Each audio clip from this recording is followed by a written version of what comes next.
नमस्कार दोस्तों, स्वागत है आप सभी का नीलम डेली स्टोरी की एक नई कहानी के साथ।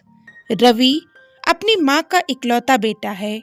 उसके पिता का निधन बचपन में जब वो 5 साल का था तब हो गया था। तब से उसकी माँ ने ही उसकी परवरिश की है।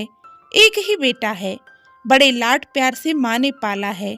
हालांकि आर्थिक परेशानियों का सामना करना पड़ा, लेकिन माँ ने कभी किसी के आगे हाथ फैलाए नहीं। जिन्होंने कभी बहुत जरूरत पड़ने पर मदद की, जो भी पैसा दिया उन्हें भी समय के साथ वापस कर दिया। रवि की मौसी ने उनकी बहुत मदद की थी। सिर्फ वो ही एक हैं जो उनके यहाँ आती रहती हैं, हालचाल जानती रहती हैं, उनकी फिक्र करती हैं। माँ दूसरों के घरों में खाना बनाने जाती है। आज रवि 22 साल का हो गया और माँ को काम करते करते 17 साल हो गए हैं। ऊपर वाले की कृपा रही है कि इस दौरान उनकी गाड़ी चलती रही। माँ ने रवि के लिए जितना हो सकता था किया। रवि को पढ़ाई पूरी किए 1 साल हो गया है, लेकिन अभी तक नौकरी नहीं लगी। माँ को अभी भी आराम नहीं है। अभी भी वो खाना बनाती हैं दूसरों के घरों में। माँ ने कभी रवि पर दबाव नहीं डाला, ना ही कभी इस विषय पर उससे बात की। एक दिन रवि जब शाम को अपने घर में आया तो माँ नहीं थी। उसने थोड़ा इंतजार किया, तब तक भी माँ नहीं आई तो वो सीधा मौसी के घर गया और मौसी से बोला, माँ कहाँ है? आपके यहाँ है क्या? मौसी ने कहा, हाँ, वो गांव में हमारे दूर के भाई का निधन हो गया है, वहीं गई है। मैं भी वहीं जा रही हूँ। तो कुछ दिन अपना ख्याल रखना। रवि माँ को कितनी बार बोला था कि एक फोन ले लें, लेकिन हर बार यही कहती है कि चलाना नहीं आता। रवि कुछ मिनट बाद रुककर फिर कहता है, मौसी कुछ खाने का है तो दे दो, बड़ी भूख लगी है। माँ कुछ बना कर नहीं गई। मौसी, अरे बेटा, मेरे यहाँ भी खत्म हो गया है और मुझे अभी रात वाली गाड़ी से निकलना है, तो कुछ बाहर से लेकर खा लेना। इतना कहकर मौसी जल्दी से निकल गई। रवि ने उस दिन बाहर से खाना खा लिया। उसे लगा था कि माँ 1-2 दिन में आ जाएंगी, इसलिए जो मन किया वो खाया और उसके पास जितने पैसे थे उनमें आधे रुपए खर्च कर दिए। अगले दिन उसके पास जितने पैसे बचे थे वो सारे खत्म हो गए। उसने घर आकर सभी जगह जहां माँ पैसे रखती थी टटोला, लेकिन कहीं से कुछ भी नहीं मिला। पैसे कहीं नहीं मिले।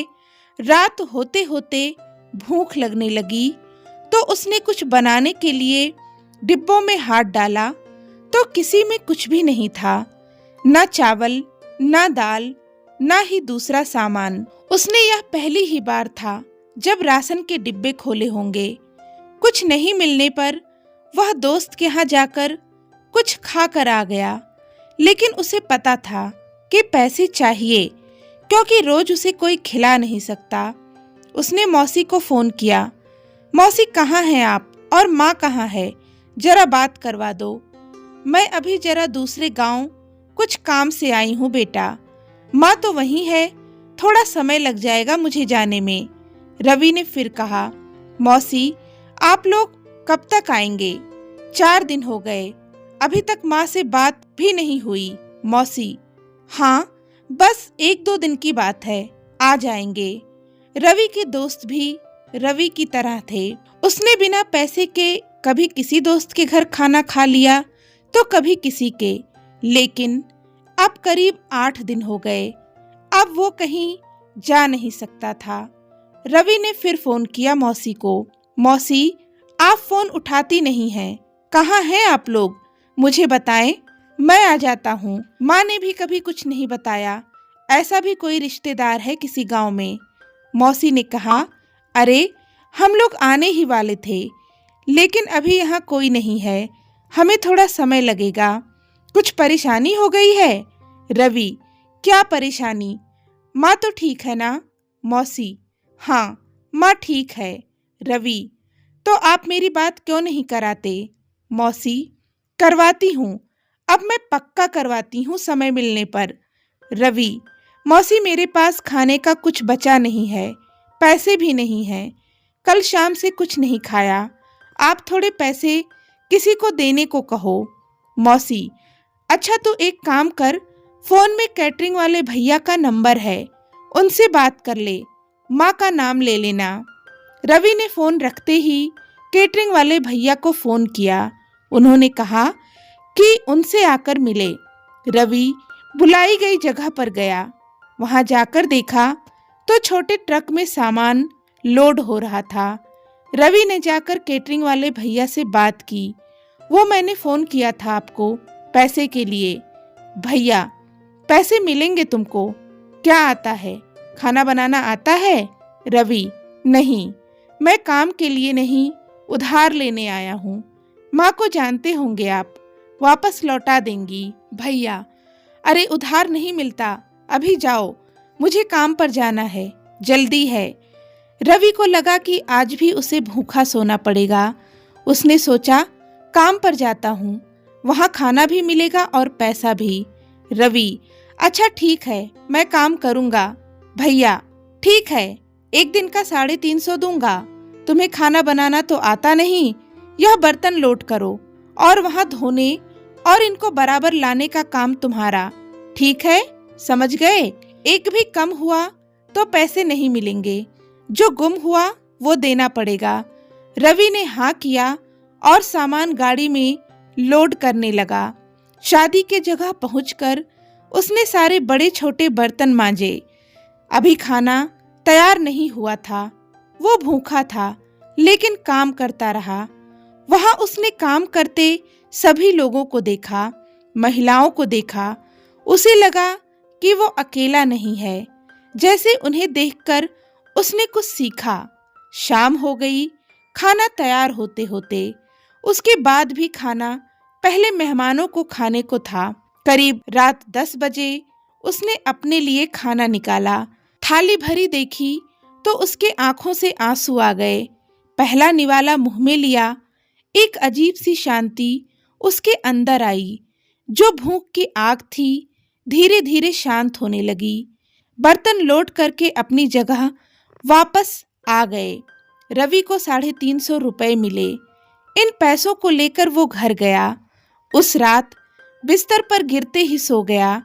पता नहीं चला कब आंख लग गई। सुबह उठकर वो तैयार होने लगा। अपनी सर्टिफिकेट की फाइल उठाई और घर से निकला नौकरी की तलाश में। पैसे थे लेकिन अब खर्च करने का मन नहीं हो रहा था, क्योंकि उसे पता चल गया था कि कितनी मेहनत से आया है। शाम को जब वो घर पहुंचा, माँ घर आ गई थी। उसने देखते ही माँ को गले लगाया।